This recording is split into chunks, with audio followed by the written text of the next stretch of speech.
Welcome back to Joe Stunner Boxing. Tony Bellew gave an interview with TalkSport yesterday, and I think he said what's on a lot of people's minds regarding Daniel Dubois.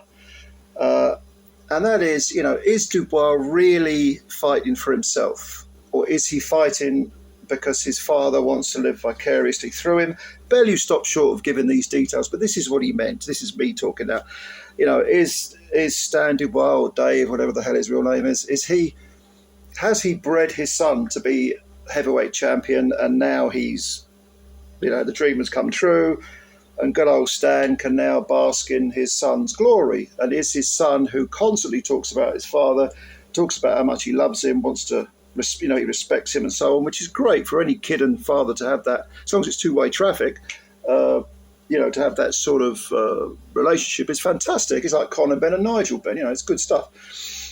But of course, you can only do so much before your real self comes into being.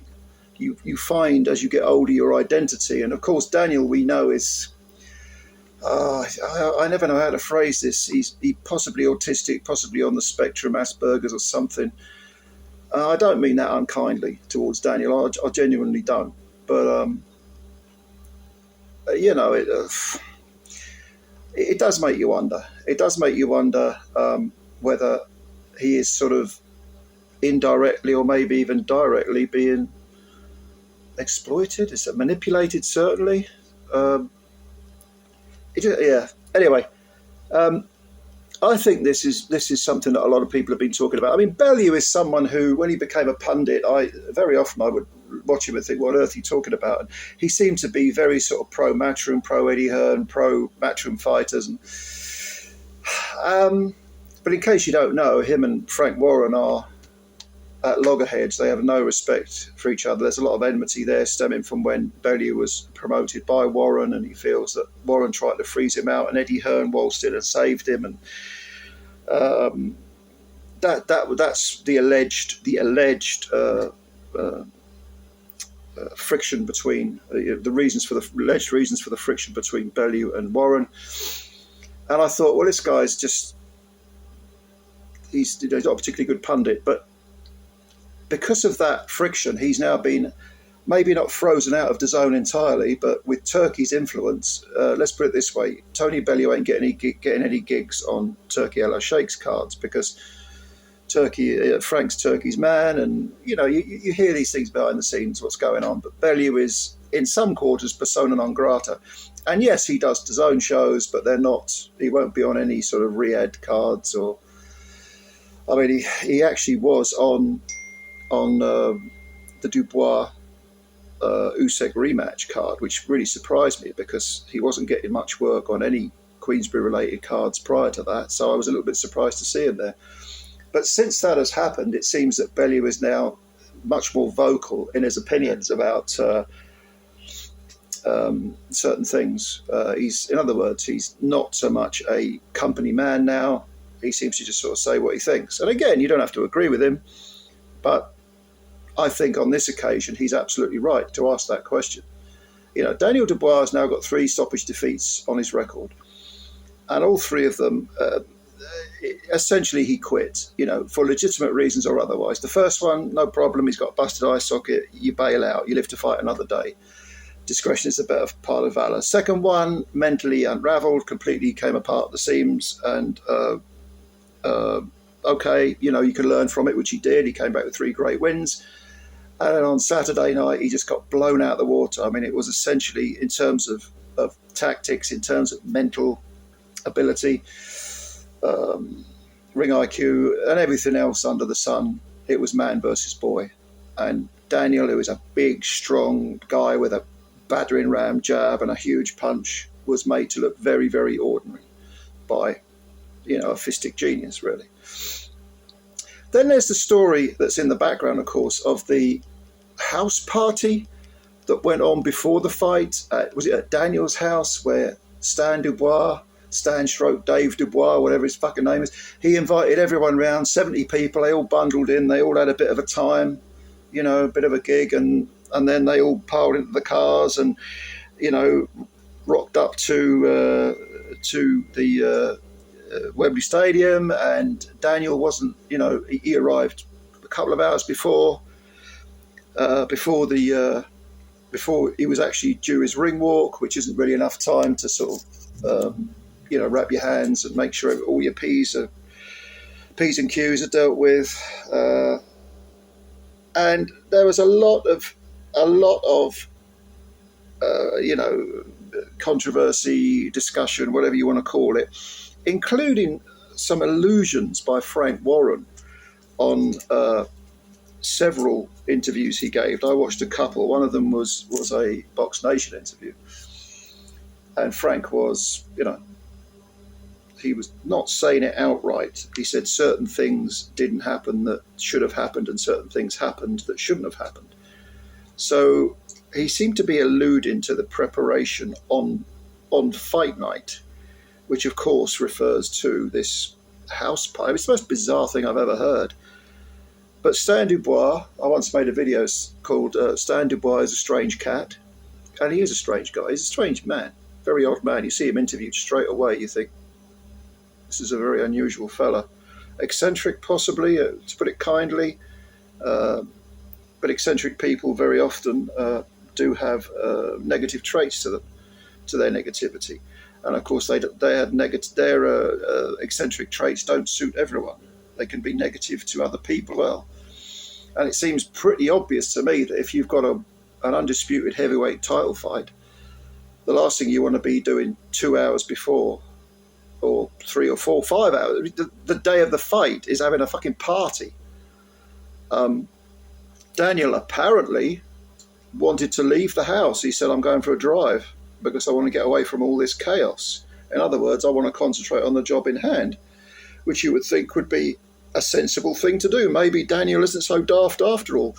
Maybe it's his bloody father who's the problem. Then you had the corner work, which was, there seemed to be a lot of different voices in there, and they could all be giving perfectly pertinent advice. But if you're a fighter and you're getting outboxed and you're getting hit clean, the question then becomes, well, okay, I need help here. I need some guidance. Who am I looking at? Am I looking at my father? Am I looking at my head trainer, Don Charles?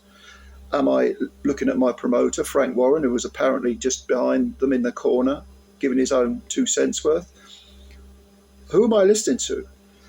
Now, this sort of chaos, we've seen this before with Tyson Fury in the first fight with Usyk, where you had John Fury bellowing over Sugar Hill. Can you imagine Peter Fury putting up with that shit? I don't think so. Can you imagine Eddie Futch putting up with that? It would be the last time that it would happen. I remember there was a fight. Now, I think the fighter was a middleweight called Fabian Williams, I think. I'll have to check on this. But Emmanuel Stewart was his trainer. He was a Kronk fighter. And I believe, I might have the fighter wrong actually, but I think it was Fabian Williams. His dad was in the corner and was telling Emmanuel Stewart to shut up. Basically, there's only one voice in the corner, but yeah, and it's not yours, mate. It's supposed to be Emmanuel Stewart's. But his father was butting in and taking over as head trainer. Emmanuel Stewart never worked with that fighter again. He'd no, fuck off, I'm not doing this. Any self-respected trainer will say beforehand, I'm working with this guy, but I'm the governor. I am the lone voice in the corner. The rest of you shut the fuck up and do what I tell you. If you've got a particular piece of advice, something you may have noticed during the fight, you relay it to me and I will relay it to the fighter if I think it's pertinent. You don't jump in, butt in, barge in, elbow me out the way. My voice is the only one that matters. And that applies to promoters, relatives, everyone. Tony Bellew said in this interview, he loves his dad, he said, but if he turned up in the corner, Dave Caldwell would have told him to fuck off, basically. And quite right, too. There has to be, the last thing you want, Daniel was going on about chaos, I'm here to cause chaos. My friend, most of the chaos was in your corner, by the looks of things. No wonder the kid couldn't concentrate. He's got a house party going on in his gaff before the fight, the day of the fight, hours before the fight, and when he's getting outboxed and pummeled, he gets back to the corner and he can hear 4 or 5 different voices. Poor old Daniel, God bless him, has trouble listening to one voice sometimes. Look, I have nothing against Daniel Dubois. But I do think you have to ask the question: does he really want to do this when the going gets tough? Someone left a rather pointed comment in one of my under one of my videos saying when the going gets tough, Daniel gets going, meaning he fucks off. I think that's probably quite an accurate. It was certainly seen that way. They called him Triple Knee, didn't they? Well, we now know he has taken 3 defeats inside the distance where he's quit to different degrees and for different reasons. I would say first one, injury, no problem. Second one, mentally unraveled. The third one, he was just beaten up, physically beaten up, and that took away his will to win. But he's got to decide. He's only 27. If he wants to carry on, he can carry on. If he genuinely loves boxing, that's great. But unfortunately, I don't think Daniel has quite got the intellect to do this. Someone needs to come in. Maybe Frank Warren, as the promoter, needs to come in and say, right, we're going to sort this shit out. Otherwise, I'm not promoting you anymore. You know, Stan Dubois, you sit the fuck down, right? Don Charles, I don't know whether they're going to keep Don Charles on as a trainer. Maybe, maybe not. I really don't know. But you're the only voice, and you know, you're meant to be the head trainer. Behave like it. Tell everyone to shut up. And if you've got a problem, if they give you any grief, you come see me. Because I'm the promoter. You know, I'm not going to work with someone who isn't professional. And Daniel, of course, you look at him. He's got himself in optimum physical shape, great weight. You know, he's naturally a very big man, and he's achieved a lot. He's beaten good men. But if he wants to come back, there's got to be some adjustments made in that corner. And he's got to decide, am I doing this for me or not? Do I really want to do this? And Frank Warren in the interview yesterday said, well, he's got to learn that mental strength that Usyk has. I don't think you can learn it. I mean, maybe if it's bred into you, but Daniel seems to me to be fundamentally a gentle giant. So I'm not convinced he can reverse this at all. But he's only 27. If I'm being honest with you, after the first Usyk defeat, I didn't think Daniel would achieve what he went on to achieve over the next 3 fights. And also, being knocked out by Usyk twice, I mean, obviously it's not a good look being knocked out, but there's not really any shame in being battered twice by such a brilliant fighter. You were second best to one of the era's true greats. It's how you assess it. It's what you learn. And most importantly of all, it's the discipline. Alexander Usyk was talking about motivation. He was asked about motivation. He said, I don't have motivation. I have discipline.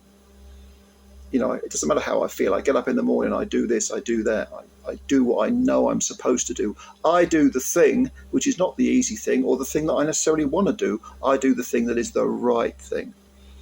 And if Daniel Dubois is simply going to be a vessel for other people's ideas and instructions, then the people giving him those ideas and instructions have got to be making the right decisions. Because if they don't, it's all over. Anyway, you let me know what you think. Comments below, etc., etc. And subscribe to the channel if you're new. Thank you very much. And hit the like button if you like the video. Because we want to build the channel up, don't we? Of course we do. Thanks a lot, ladies and gentlemen. I will speak to you soon. Bye for now.